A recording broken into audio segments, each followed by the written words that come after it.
Welcome everyone. Thank you for joining us today. Let's begin our session with a wonderful quote. To lie to oneself is to deny the truth that research unveils. Good evening, everyone. I am Gaurav Srivastav, being your host for today's international webinar on the topic How Not to Lie Ourselves Using Research. Extend my warm greeting and very good evening to all of you present here. As we know that consider alternative explanation and interpretation of research finding. Acknowledge the limitations of research study, including sample size, methodology constraint, and potential confounding variable. Talking about SEMS Welfare Foundation, we are a Section 8 not-for-profit company registered under Companies Act 2013 with various recognitions from NIT, TI Ayog, MSME, MPCon, DDU, GKY, and more. Recognized as a startup by DIPP, MCI, and awarded Best Service Award for National Contribution. SEMS Group, with an active network of 5,000 plus professionals, published book and international journal, organized education and health camp for unprivileged children, promoted digital and financial literacy, and contributed to society. Our initiative, DZ Shaksham, has developed content for 300 plus courses in IT, BFSI, retail, entrepreneurship, impacting diverse age group. We have executed a scaling project for 600 inmates, signed MOUs for training, collaborated with various organizations, and conducted international conferences. FAME leads another SEMS initiative, empowers women through workshop and newsletter, conducting awareness program in digital literacy, marketing, and career development across different industries. We have impacted over 1,000 women across state and recently celebrated a milestone of 100 women associated with the program. On behalf of whole SEMS family, I welcome you all for today's international webinar on how not to lie ourselves using research. And to add a guest to our guest of honor, David C. Cocker, it is a great honor to have with you with us, sir. We are grateful for your presence here with us today. Now let me introduce to the speaker. David Cocker had worked in education in Imo State for over 25 years. He worked in public education at a jail detention center and worked for a public university. He published research and collaborates. He has expertise in quantitative, and mixed method research. Thank you for that nice introduction. So our topic today is how not to lie to ourselves using research. Our objective is when you leave, I want you to have tools at your hand where you can digest, challenge, and consider the research you read. Often we don't do that. And we'll go on this journey. I'll tell you problems, and then I'll give you specific methods that anyone can do, whether you're in high school or you've graduated college and you've practiced all these skills. So everyone will have a place to change. I'm going to challenge everyone with a question because I want to talk. And sometimes when we do this, every participant just listens, and that's okay. But I'd really like to hear every feedback, say something about what we've read, what we talked about at the end. And so I'm going to challenge you now to start thinking, what am I going to add to this conversation? And I'm not just going to talk the entire time. So try to come up with something, and I can challenge you with some questions that you might be able to think of to answer and get those answers set up. So when we're finished here, we can have a discussion and everyone can contribute. So here's some questions. Is there a headline of research you do not believe or you think's outlandish or shocking? Do you wonder how someone came up with some result? What does it mean when I say we're lying to ourselves? Is that even possible? Maybe, how can you become a better researcher when we're done? If you think of these questions, I need answers. I need people to share. And I'll talk about the reason. The most important reason is we need to have a collaborative discussion. And when we go on this journey, that's going to be collaborative and social networking. And I'm going to add that throughout the entire discussion. If you do have a question and you want to know what's going on, please raise your hand or something. We'll be happy to stop, okay? Because we have limited time. And so without further ado, I'm going to get started. And our goal is to change your life on how you can digest and consider research. So please ask questions. Last thing, I do collaborate internationally. I've got a doctorate, and I've studied research as a postdoctoral student as well at major universities. I collaborate all over the world, from Brunei to Taiwan to Syria, Jordan, Germany, and I have a very international perspective. I frequently volunteer with journals in India, Pakistan, Bangladesh, and in that region of the world as well. So let's get started. There's only 4 slides. I don't show a lot. I talk some, and then we'll try to ask some questions as we get here. But please stop me if you have questions, okay? So let's get to the first slide. What is true? So I was talking about we're lying to ourselves. What does that mean? Well, first, let's define this and operationalize what it means to lie to ourselves. The easiest way we lie to ourselves is we reduce everything to a narrative. Narratives are ubiquitous across the world. There are cultural differences, such as me in the United States, many of you in India, helping researchers in Australia, where I frequently collaborate. We're from different parts of the world. We have different views, different cultures, different values, different beliefs. But we must not forget in those differences, there are more differences within the group than between the group. So how do we lie to ourselves? We start off with one key way. We reduce everything to a narrative. We tell what one person has depicted as a single story, and we make a cause and effect. That's what the human mind does. Psychologists have studied this for years. We like to have a cause and effect relationship. We like to reduce everything to that. We cannot always be, as Daniel Kahneman says, thinking with a constructive, critical approach. We go on autopilot. We connect with what we know, and we go from there. We do not have time to challenge everything. The human mind would be overwhelmed. So once we know that is the primary way we lie to ourselves, and by lying to ourselves, we fit everything into a narrative that comports with our worldview. And we do this unwittingly and unconsciously. And we say, oh, this happened because of this, or this is what's going on. And we just compare it to what we previously know. So narratives are great, but narratives are always limiting, and they always reduce knowledge. So I've got a quiz for everyone. And so I am asking for you to put this in the chat. We're starting out with 5 questions, and I need everyone to answer. You just do 1, 2, 3, 4, 5. Question number 1, is this true? Frequent praise improves student performance. If you can, everyone answer that in the chat.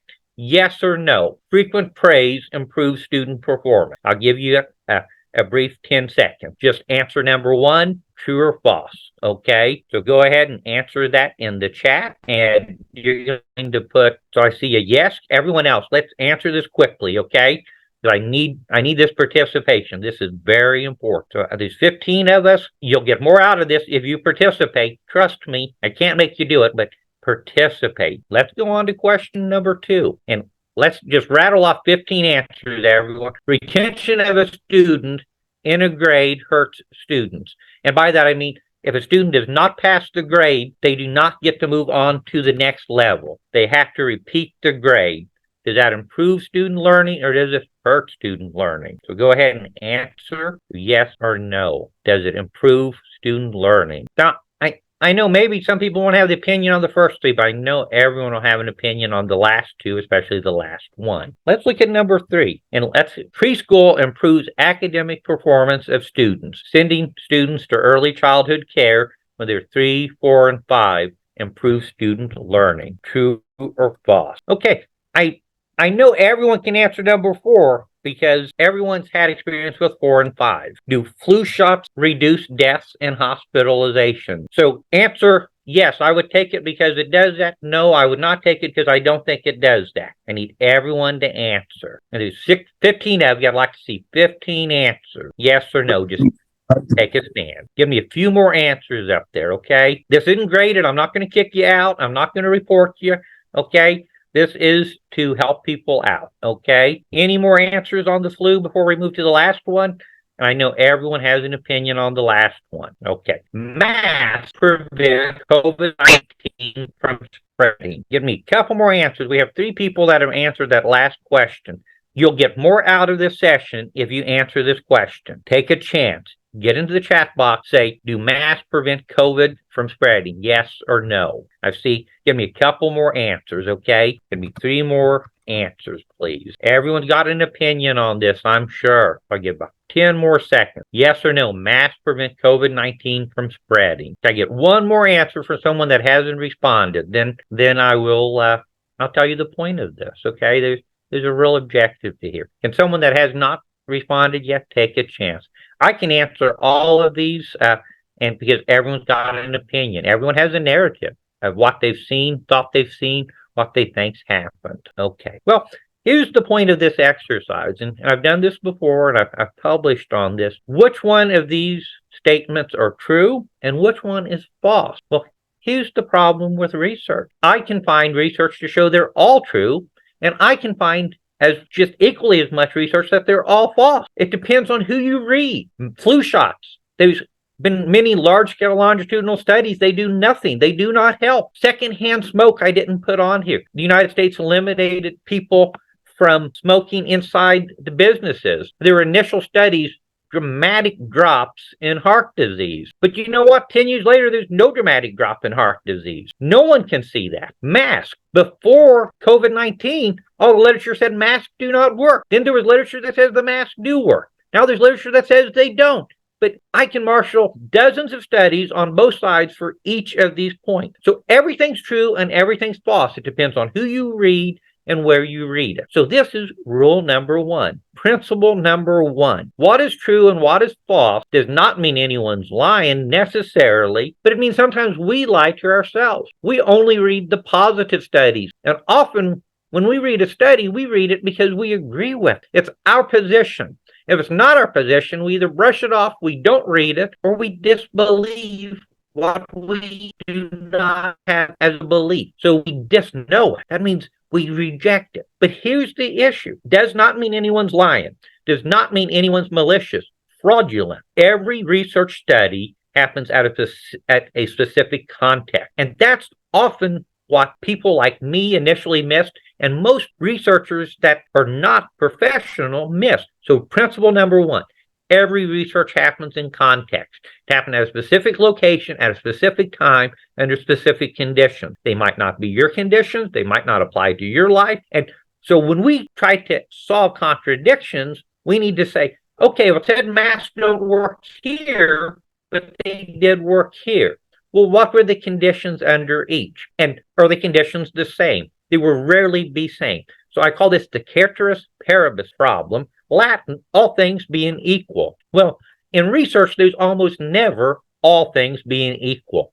So we need to know where it happened, when it happened, who did it happen with, under what conditions. But we'll also point out how researchers unwittingly produce the same mistake readers of research such as you and me do. That they also produce narratives, and they have a narrative, and they go after that narrative, and they find what they want to find. And we'll talk about that. One last point here before we move on. Newspapers, the media, they go after what's sensationalized. So if it's not something big and important, it's not going to get published. So they look for the outlandish. But they also look for what they agree with as well. So whenever you're seeing that headline, no, that is a narrative someone is pushing. It doesn't mean it's lies, but it might mean it's not the whole truth, nothing but the truth. And when I say it might not be, it definitely isn't. So all these are true and all of these are false. So no one got it right or wrong, because I can find research to back up any point I want to make. And so one last point before we move on. When we hunt for research, we often hunt to backfill our perspective. If I agree masks work, I go find all the articles that show masks work, and I often do not find any evidence to the contrary. One big point here too, when you Google that, and Google's the number one search engine in the world, the algorithms are slanted to produce certain perspectives. So if you Google masks don't work, that's not a topic Google will freely allow. So it does not just come up at the top. And if it does, people try to debunk it. Some people even try not to publish that research because it's not preferred. And we'll look at that next. Remember, if there's any questions, raise your hand or please interrupt, okay? Because we've got a lot of important things to do. And remember, some of you are late. I've posed questions. What is research you don't believe? How can you change your digestion and use of research? What is something else you want to know? What is something you agree with? And I'm going to ask everyone to participate and give me something to talk about. So, and you'll get more out of it. And remember, ask questions if you have it. So here's my trick. Everything's true and everything's false. It depends on who you read, where you read it, and when you read it. And I can disprove any of this. So let's go on to the next thing. Okay. So points to consider. How do we become better at understanding research? Well, on the left side, we're going to look at context matters. So here's tricks of the trade that researchers do. And I'm going to start with p-hacking, and I'm going to go around. P-hacking is probability hack. P-values are where researchers discuss probability, often at such as a 0.05 or a 500th level. Put another way, it's what's the probability something's wrong? And the probability is the probability it's wrong. So there's, we believe the other way to put this on the alpha and the beta is 5% chance wrong means we're 95% believe we're probably true. And this is embedded in statistics. It's so important. Almost any study that's published that's quantitative that uses numbers, they go off of a p-value, and they're looking for that p-value. And that is what studies rest on, the p-value. And that's the probability they're correct. And it means if it's above a certain artificial level, it means you're probably not able to believe it. And 0.05 is the main level. So let me give a brief explanation for this. I'm going to compare two groups, Group A and Group B. They're in my school. I'm going to give one a reading intervention, the other not a reading intervention.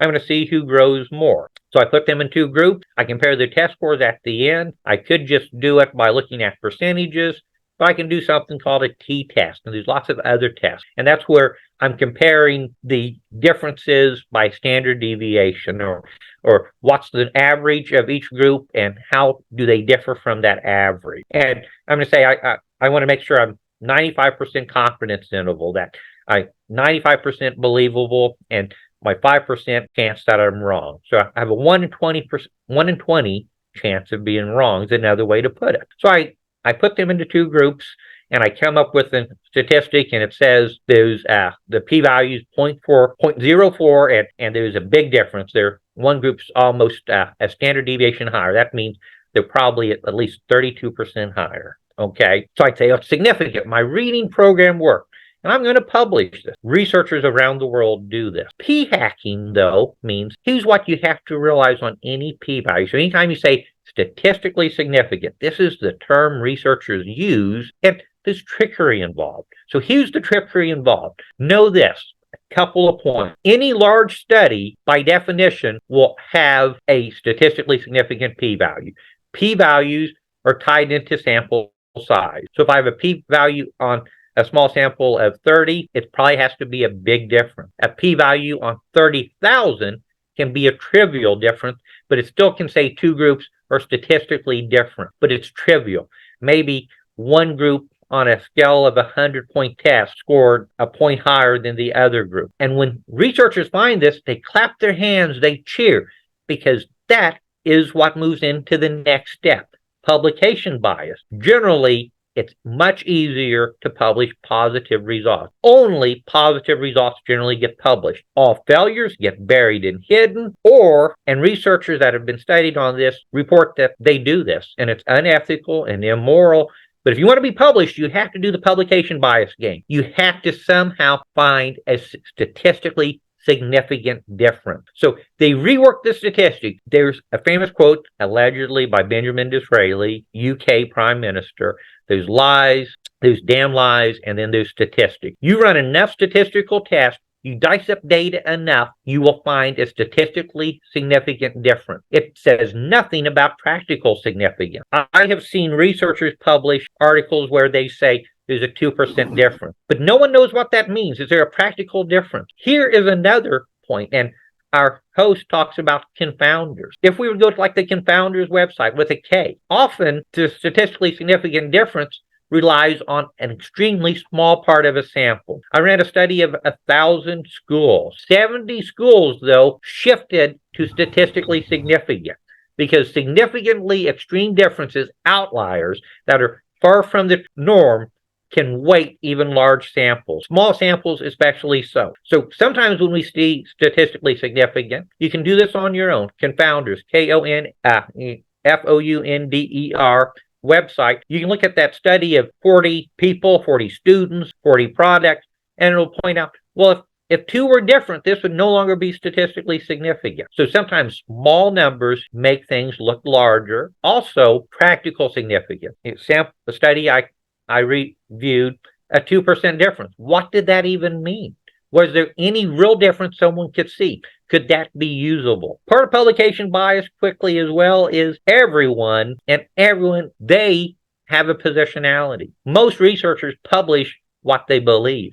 They find what they believe. And this morphs into the next point, cognitive biases. I've been fortunate enough to be able to interact with Etel Dror, one of the, if not the, top scientists in the world on cognitive biases. And on cognitive biases, we have usually at least 2 to 3 cognitive biases. Cognitive biases where the mind tricks itself, where it does not look logically, fairly, and rationally. This is generally how we operate every day unless we overtly challenge it. So I'll give a couple of points here, and eventually we're going to talk about how to unpack this where you can use this in your life. First, confirmation bias.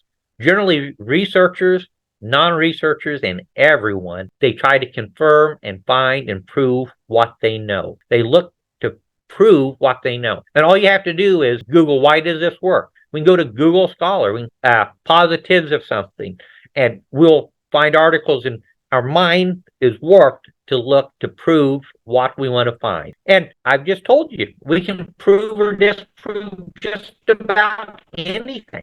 Research is contradictory, but the mind looks for what we can prove. So confirmation bias. Another point is optimism bias. We normally also believe that things are going to turn out the way we want them to turn out. So we start looking for that. And part of this is fatal attribution error. We make up narratives and stories that oversimplify, reduce complex lives and situations to 1 or 2 points, and we say that is the cause, and proximal and distal. So neuroscientists used to do this. They used to say, oh, something happened in this part of the brain. This brain controls it. But then they got a little bit more sophisticated, and they would do studies such as on rats, and they would damage that section of the brain. They'd find out what they thought would happen didn't happen, because there's overlaps and complexity. And so cognitive biases can be very difficult to overcome. But I will give you some methods on how to do it. And I'll give you some directions of maybe where you can go. Now, all this goes up to the next point. I'm going clockwise. We talked about p-hacking, publication bias, cognitive biases. We do this internally to lie to ourselves too. We think something's significant, even without a p-value. We find just positive stuff. We like to find positivity. We deal much better with that. Negative is difficult to deal with. Cognitive biases, we make those stories up, and lots of other things. One last cognitive bias, recency bias. The last thing we read sticks in our mind, and that's often what we think of when we look at something. The next thing, specific location, time, people, space, and object. Anytime you preview any research or you produce your own research, and my challenge is we all can produce our own research before we leave, and that's the tools I want to give you. But everything has a context, and once we start looking at context, we can now differentiate us from the research. And the 2 terms here in research is generalizability and transferability. Everything happens at a specific time under a specific condition. First, researchers have known for 100 years the placebo effect. And there's also another effect. I can give 2 of the effects. The placebo effect is many studies find giving a sugar pill produces the same effect as the medicine, because what people believe their body does. And this is so common, it happens the world over. So, but it's in a specific context. But that's the researcher putting their thumb on the scale and bending it to get a positive effect. And people often reciprocate. They go along. So, no, the researchers often want to find what they want to find, including within social science research, psychological research. And then with this as well, though, what happened in Afghanistan might not be applicable to what's happening in Sweden. What's happening in a 3rd grade Sweden class might have nothing to do with a 3rd grade class on the other side of town. Everything is rooted in a location and a time. Even large-scale studies across the world that are longitudinal, that still has a context. And sometimes That's where researchers act like there's not a context. So look at the context. Look at the conditions. You'll be better. You'll say, well, okay, I understand that happened, but does it apply to me? And I talked about the neuroscientists that found it was much more complex. You might also start questioning, well, okay, it happened to that group. They recruited that group. Was there anything different about that group that might have tipped the scale, that might be different, that might also be a causal explanation? Researchers often don't want to find that out. I talked about publication bias. They also know it's very difficult to publish things that are negative, but also it's very difficult to publish something that doesn't agree with prior research. It takes much longer, much more likely to be rejected. Scientists and researchers know this, so they go along to get along. Then this goes into limited generalizability. Under what conditions, for whom, with whom, how was it done, and can it be replicated? There's a replication crisis in psychology. In psychology, what researchers have found, most studies just cannot be replicated. They cannot be reproduced and done again. And if they are conducted again, it's a much smaller effect. We know publication bias, they like to publish large effects. So many common studies that we like to believe just do not exist the way we think they do. So I can give a famous study, one last one, and I'll look at everything you believe. In the 1930s, there was a study at a factory to see if lighting would improve productivity. So they thought, we'll turn the lighting up. And they found productivity increased. Now, in the modern world, with such brevity of research and such speed of research, that would have been published. And the headline could have been, we just need to improve lighting in factories, and the research goes up, and the productivity goes up rather. So lighting and productivity. But then the researchers decided to turn the lighting down. And what happened? Well, if they had stopped on point number one, they would have just rationalized and hypothesized it will improve productivity. But what they found is productivity went up. The placebo effect. Any change sometimes can produce what someone wants to happen. And so they found productivity increase. So they found the researcher was mediating and moderating changes in subject, especially in social sciences research. So this will be a key point at the end. Remember, if you have a question or something, please ask. We're making great time, and like I said, we'll have the last 10, 15 minutes to discuss because I don't talk John Ioannidis at Stanford has made a name for himself publishing articles about most everything you believe does not replicate, and it's not reproducible, and it's often overturned. So he pointed out 80%, and that's a conservative number, is probably much higher, of medical discoveries in the 1980s were overturned within 30 years. They're no longer considered valid. They're no longer considered even probable. They're no longer considered even preferable. But yet the 1980 research at the time, if we could cut off and go back in time, that was the gold standard. So how is that so? They were peer-reviewed. They had great p-values, said they were probable. And this is what we have to do, and medical science ran with them. The next point is science is not supposed to be a popularity contest, but it is, especially in the media. Maybe some people have seen like the Kyoto Protocol, where 95% of scientists agree with climate change. Like science is a popularity contest and not methods, observations, and studies. But this is very common. What's popular is pushed as if it's science. Well, science is not a popularity contest. Just because I like it or everyone in this group likes something doesn't make it so. Most research is not replicable. That means we all can find a study. We can all conduct our own little studies, and that's what I'm going to talk about. But can someone else go back and do the same thing and find the same thing under the same conditions? Most research says no, it cannot be found. And then, as we found on our quiz, opposites abound. I can prove and disprove anything. And this is another cognitive bias that I talk about, the new to me bias. We often hear something for the first time, or we come up with an idea or connection, and we think we're creative, new, innovative, but there's almost little new, truly. Just because we know something doesn't mean someone else hasn't made that connection. And if we search hard enough and root it out, we'll often find others have already thought of our ideas. And maybe they work, maybe they don't work. But we can get everything to work. We can get everything not to work. Back to John Ioannidis from Stanford. He didn't say anyone was lying. They had the best evidence at the time. And this is a phenomenon I've talked about and I've spoken about and I've published about on COVID and monkeypox research, is COVID fatigue. We have been inundated with so many contradictory evidence and information. Mask, no mask. Don't do mask. Do mask. Do double mask. Do triple mask. No, masks don't work. Yes, they do work. Sometimes they work. Sometimes the masks work. Yes, they always work. No, they never work. They harmed people. No, they helped people. Science should be a wave. It should not be linear. And so the COVID skepticism bias, and it's really a data overwhelmed bias, is non-scientists have trouble reconciling two views that are contradictory. And often we have a negative input that we think someone must be lying. Yet research inherently should be challenging and checking previous research. So it's common, as in the 1980s medical discovery, to overturn them. It does not mean people are lying. It means there's better research. There were different factors. There were distal and proximal causes. Most researchers look at proximal causes. Distal causes are difficult. Distal causes mean what are all the other factors and confounders and mediators and moderators, what's called lurking variables, ideas we did not consider. And a new researcher will find that angle. And it doesn't mean someone else is lying. It just means the previous research didn't look at something. But when they publish something like this, lay people don't know to think, oh, well, this is just a natural course of science. Science comes in waves.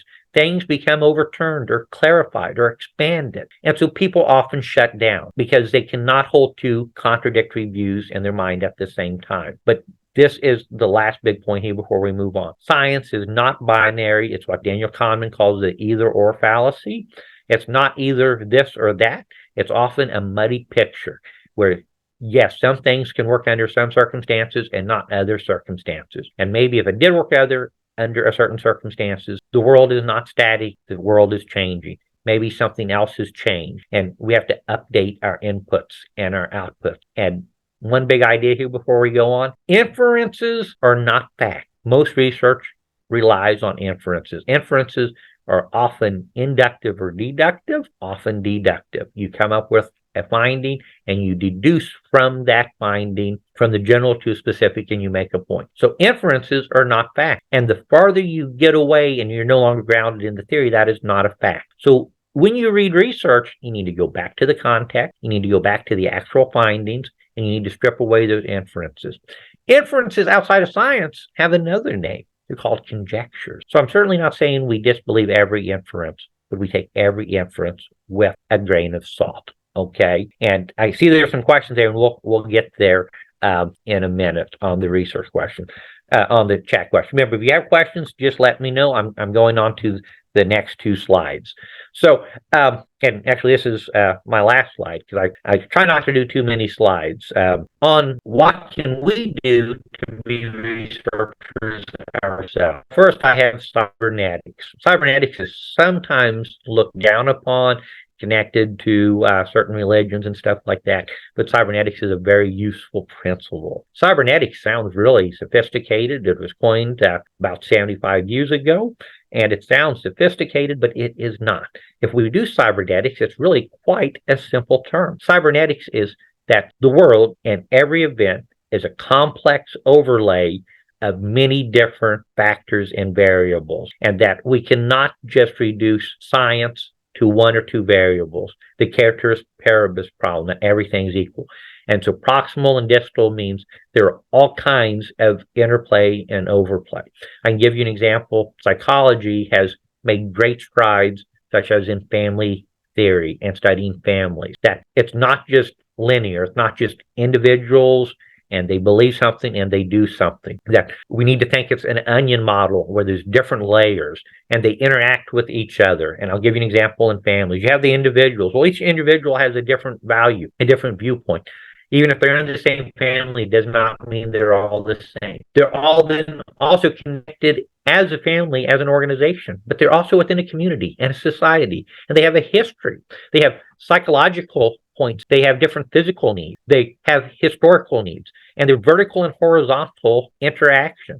And horizontal means the individuals interact amongst themselves, level, linearly, but they also interact with everything else outside, and that's the vertical, that there's an overlap, and it's a feedback loop. So cybernetics really comes down to there's a feedback loop, that there's always multiple systems going on at the same time that are overlaying and interacting. I can give one more brief example, hopefully to drive this up. Say we wanted to, and I'm using narratives here, we learn by narrative.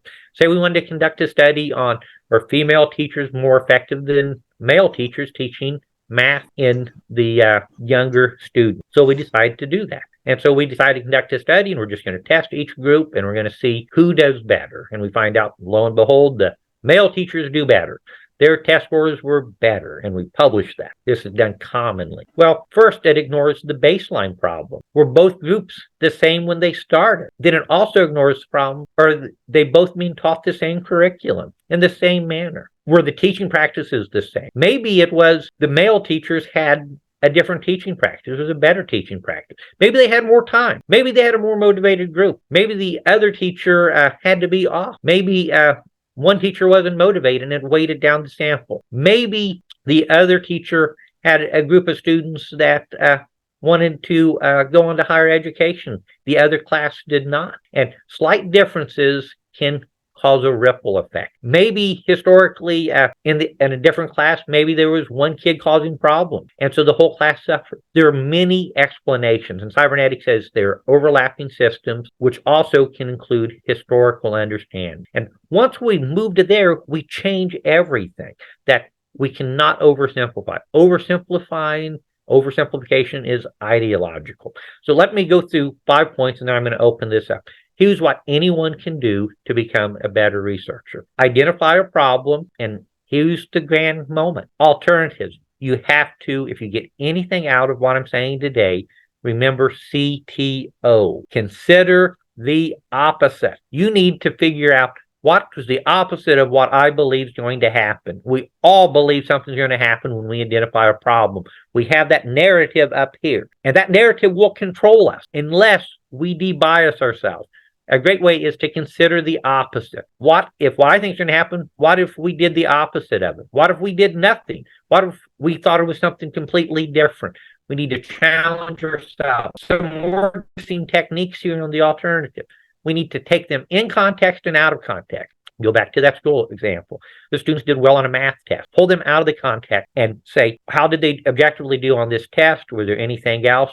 And then put them back into context. We also need to consider, what did we know ahead of time before we did this? Did that weigh us down? So consider the opposite is a key area. One way to consider the opposite is we need to avoid heuristics. Heuristics are, we often reduce everything to a simpler question. So instead of saying, how come the students did better? And we'll say, oh, because there were male teachers. Well, sometimes we're just asking the wrong questions. We need to say, what did they do better on? Where was it? When was it? How? So try to avoid the why. This is another great point. Try to avoid the why and ask how and what questions. Then you need to decide interventions. And this isn't life. Even though I've been talking about school, this could be at home. I want to save money on grocery bills. Identify the problem. Come up with alternatives of what I can do. But then I actually have to come up with something I'm going to do. And I'm going to have to see if it evaluates, if it works. But then there's the feedback loop. And then I've got to modify my future practices, and I've got to go back to what I was doing. So complexity, identify alternatives. Interventions means you have to find a way you're going to test it. I'll give you briefly. You can go online. You can conduct statistical analysis. It's not real complicated. You can go strictly by percentages. If you want to do a little bit more complicated tests, there's tons of stuff free online. But you have to evaluate. When you evaluate it, last point, you have to have a hard evaluation. It can't be generalities. It's good, it's bad. It needs to be specific, such as you're trying to save money on groceries. You need to say, last month I spent $100 US dollars. This month I spent 85. But then I'm going to clarify it on dimensions and degrees. What the value that I had this month? Was it the same value? Is it sustainable? Is it acceptable? What was the good and the bad about it? The pros and cons. The opposite if I did something completely different. We often fail to keep searching for something better. And so if you have a plan and you're able to have a feedback, you're able to consider the opposite. You're able to challenge yourself. You're able to be critical. You're able to think you're wrong. You're able to avoid oversimplifying it. You're able to look for distal causes that might create this besides just what it has at hand. Last thing here, you need to go outside to make the inside better. This is Michael Pollan's quote. You do not know what you do not know. And we limit our mind and we think, as Daniel Kahneman says, what you see is all there is. And that's what we use. You need to go outside your head, ask others to challenge you, debate you. Don't go to someone that agrees with you or thinks like you. That's a power of one. We need a power of many. And if there's going to be diversity and cross-cultural connections, we need to go out and ask someone to challenge yourself. We need to look at other ideas. How did other people tackle our problem? And we often don't do that. We're mentally lazy. We latch on something and we move on. And that is it. I try not to talk on and on. Let's move. Yes, sir. So there are so many questions in chat actually. Do you want me to read it, or are you able to see them? Let me find. So let's go. So I'm going to go in reverse. I'm going to go in the order that reverse order of the last question. How is cybernetics defined? Would the person that asked the question want to speak on that or say anything? Sir, did you ask me Yes, something? yes. I'm Giri Garg. I want to ask how cybernetics are defined. Is a feedback to any system to change the input output to get the maximum productivity. Cybernetics is a complexity and chaos theory, that there are many overlapping systems in play at once. And systems theory sometimes is limited because we like to think we're like a cell. And a cell is limited. It has a wall or it has a membrane. But the complexity of life is the cell even exists in a multicellular organism. And there's an environment outside there. And there's DNA, and there's genetics, and there can be viruses.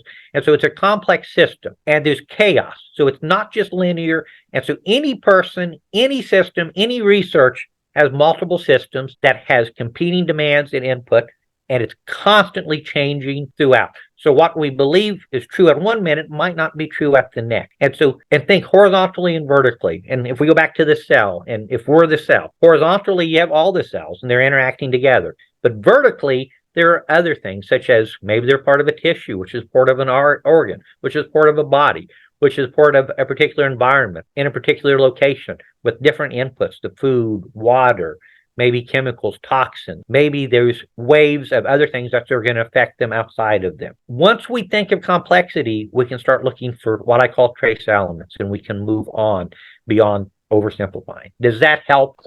What advice would you give to the upcoming researchers? So what would I advise to an upcoming researcher?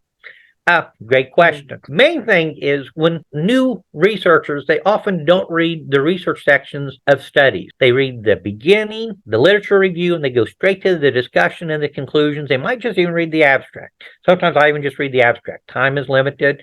I'm working on tons of projects. Here's my best point. Go and read the methodology in the sample section, figure out exactly what did they do and how did they do it. And this is new to people. So, they did a statistical study. They had a control group and an experimental group. They randomly designed, or they random sampling or convenience sampling. So figure out the methodology, the sampling. Convenience sampling is extremely common. That is biased sampling. That means you pick the group you wanted to pick. It's not going to be equal groups. So look at the methodology, look at the groups. And last thing, look at what's the trustworthiness or the validity and reliability of this. And then you can also question, once you start comparing studies, what did one group do that another group didn't do? Read the studies, figure out what they did exactly, how they did their sampling, and what you think could have been better once you start comparing. Does that help? Yes, sir. Thank you, sir. Feel free to also ask people for help. So if you have a question in the future on a research methodology, you drop me an email. I'll drop it back in. I respond back, tell me where you met me, and tell me your question, and I will be happy to help you as well.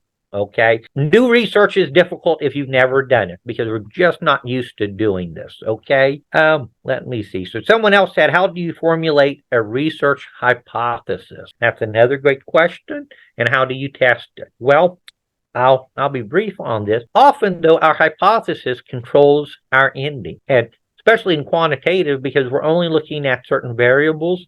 So we generally make a null and alternative hypothesis. The null is that all things being equal, and the alternative is that they are not equal. Almost all research is equal or not equal. And so we have to compare groups, and we almost always compare groups. It could be the same group over time. It could be two different groups. It could be 1,000 groups, but we're going to see how they're different. And usually it's based off of some variable, which means something we can measure. And there's latency here.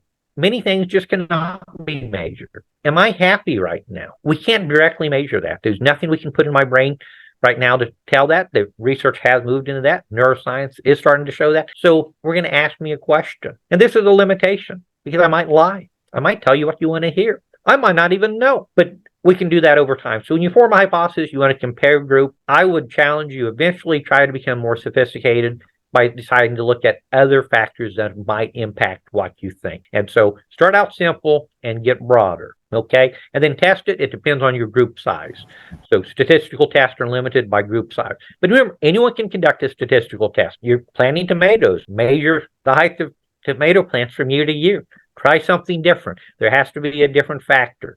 Something gets more water, more sun, more fertilizer. Maybe you sing to the plant. Maybe it'll be valid, maybe it won't, because maybe they won't both be equal. Maybe there's some factor you missed. That's the confounder. So you're singing to your plant and you think, oh, the tomato plant loves my singing and it did much better. But this is where you can challenge yourself and you find, oh, it actually had more sun. Or no, it had this factor. Or maybe it was just a better seed.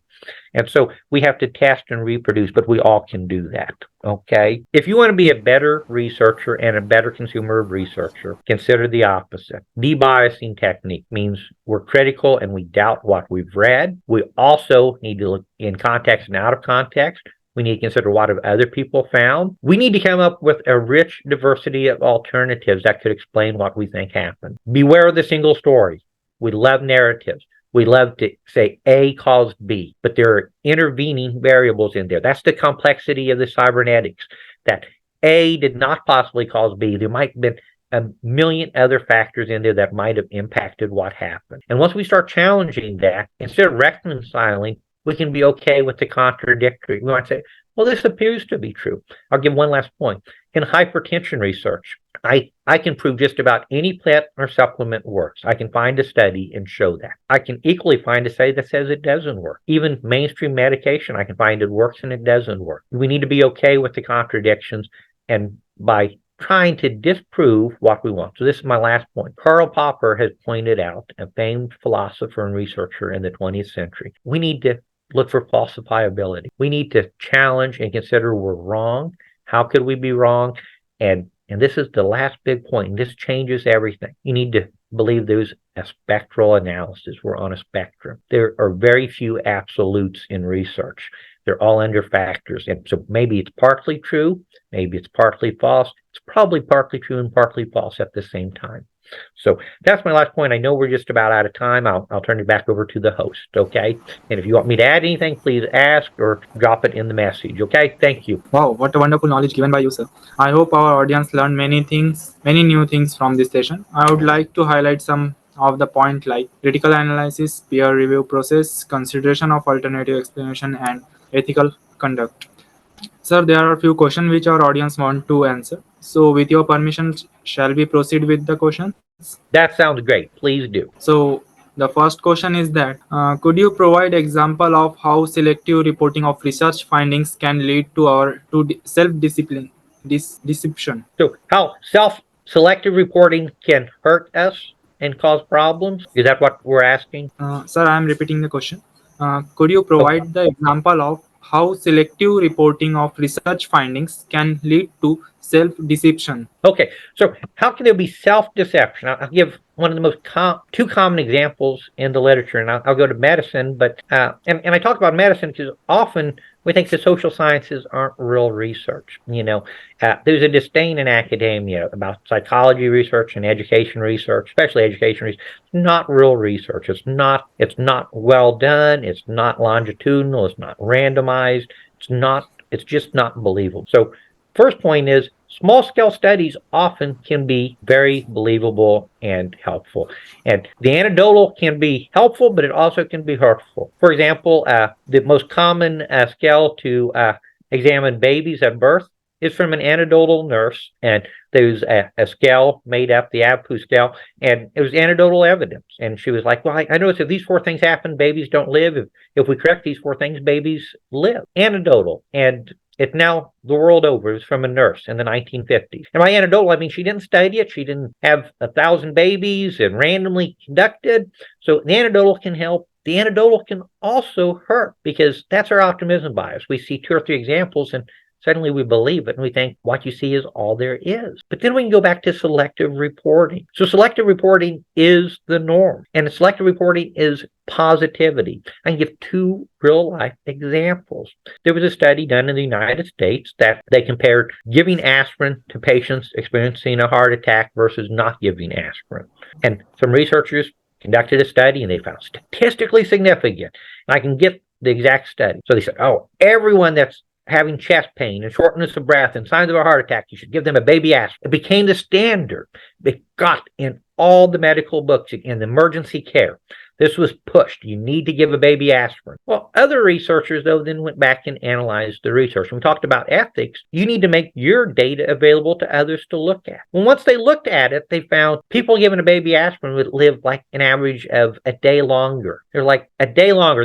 This changed medicine, but a day longer. The effect was so minuscule. It's like, why are we doing this? Does this make any sense? Here's another great example. And of course, that study, selective reporting, was big news. It was made headlines.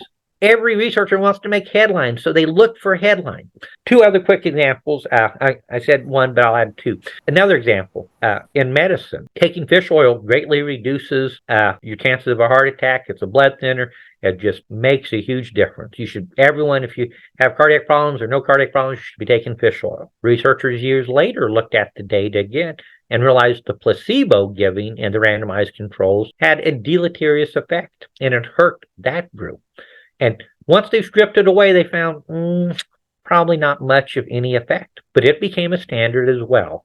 Before, though, it never would likely not have been overturned because people did not have access to that data. One last big point is there's grit and growth mindset in psychology. You just need to be gritty. Your growth mindset, you need to think you can grow versus you can't. Many researchers now have looked at like grit and said it's one of the big 5 personality factors of conscientiousness. And we can't just teach grit. We can't just say, oh, be gritty, don't give up, you'll be better. But this is a cottage industry. Why? Because it's simple. It's something you can do. It sounds intuitive. People want to do it. Yet grit, growth mindset to improve learning and education has not produced any of the desired effect. But if you read the literature, you think it was the best ever. Okay? So people make a name for themselves and they push it forever, and they become popular, famous, well-known, and that's what they're looking for in high citation. What's the next question, please? Thank you for answering this question, sir. The next question is, how can researchers remain open to alternative explanation and interpretations of their findings? We need to consciously think of what we're doing. So I'm going to put an answer in the box as in the chat box as well, and so people can Google these terms and read more about it. They can also talk more about what I'm saying. So first, we have to consciously consider the opposite. So if we do reading program A in school, the students will read better. We need to consider, will they do worse? What if we don't do any of the program? What if we just do some of the program? We need to think in degrees. It's on a spectrum. We can apply this to our lives outside, though. I want to save money for a car, and I want to reduce my spending. Well, what if I don't reduce my spending? What if I reduce my spending here? What if I don't do anything here? What if I just get a different job? What if I decide not to get a car? What if I decide to go in with someone to get a car?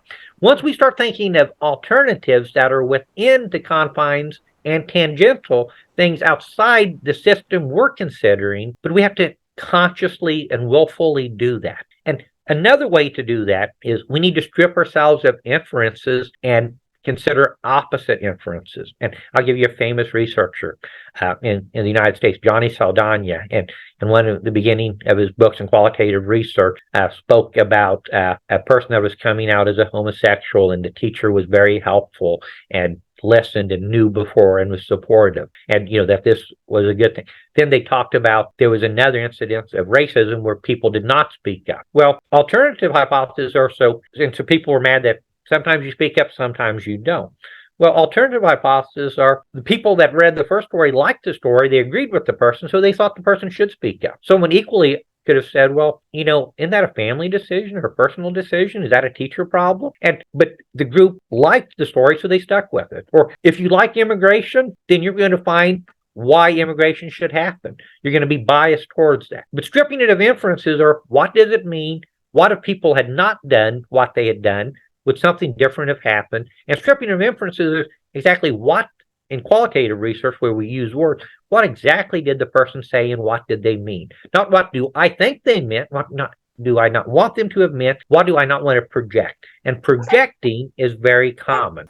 How do interdisciplinary collaborations contribute to reducing the risk of self-deception in research? Often researchers are, as famous French researcher Pierre Baudot said, homo academicus. Often we are unwittingly rooted in a culture of academia, a culture of families where everyone thinks and looks at the world the same. We don't even know we do it.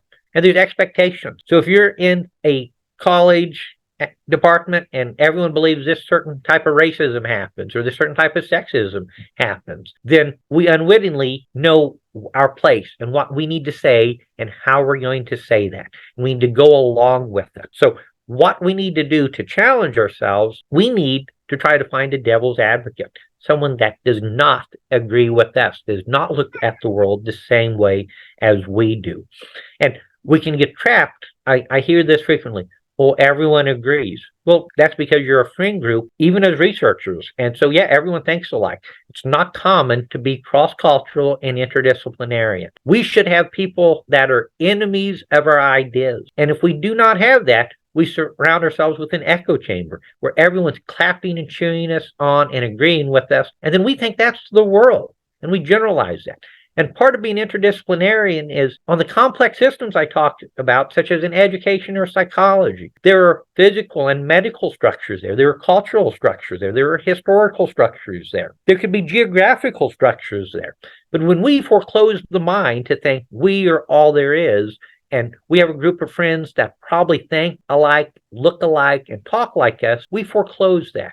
And we now suddenly have gone from that cybernetic to a singular system where research looks linear. So we need to go outside our mind and outside our fields. Life is much too complex. Thank you for answering this question, sir. The last question is, are there any specific tool or methodologies that researchers can use to minimize the risk of self-deception in their research? Yes. So I've talked about eTel drawer. I've put in the chat box.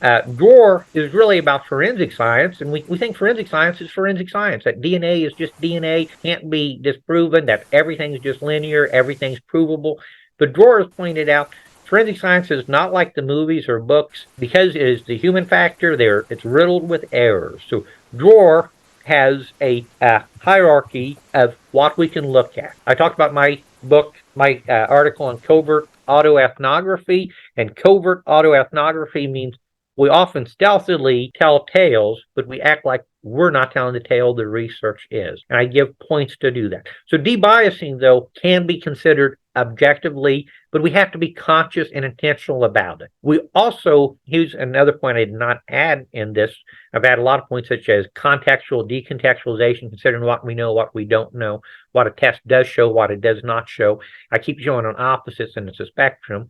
But another great point here is we also can try to give it to someone, our information to someone else, and strip it of information to bare bones and see what someone else says. And when we have groups of researchers with different levels of knowledge, sometimes they come up with different points. And the problem is, because we tell stories, we automatically look at in the entire data set and we come up with a narrative. And when we piecemeal narrative out, when we challenge ourselves, when we look at limitations, we consider opposites, we can do that. And Drawer and my research in covert autoethnography has a lot of specific points. I suggest you go look that up, okay? Okay. Again, thank you all for attending today's webinar. And if you have any additional questions, you can contact us by email or telephone. We are happy to provide additional support to you. Please follow us on social media and subscribe to our YouTube channel for new learning.